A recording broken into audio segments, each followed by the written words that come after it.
So let's look at some of the ways in which we define authenticity and see if they can help us sort it out.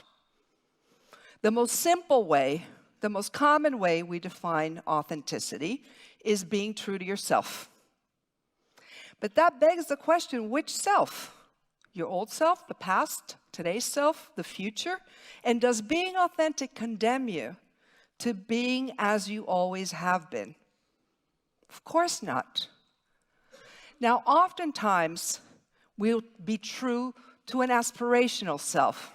That's what we talk about when we say fake it till you make it. But for Anna, motivational storyteller is not an aspirational self. She does not want to become like those idiots who were all about the form and had little substance. A second way we define authenticity is being sincere, saying what you mean and meaning what you say. Now, as it turns out, the word sincere has a really interesting origin. It comes from two Latin roots, sine, without, and cera, wax, without wax. And it comes from the days of ancient Rome, where it had become common practice for statue merchants to hide any flaws in their statues with wax.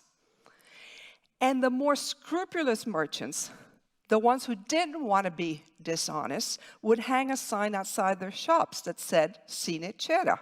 They were sincere. Now, for Anna, numbers are sincere, unvarnished. Anything else is playing games.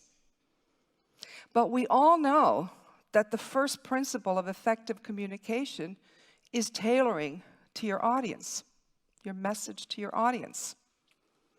But when you're new to it, when you're not comfortable with that, you insist that the numbers should speak for themselves. A third definition is being true to your values. Now, for Anna, the values of substance over form, or no BS, had been so ingrained all the way back to engineering training, engineering school, where I'm sure they didn't have courses on the art of telling a good story. But she's no longer working as an engineer. She needs a bigger repertoire.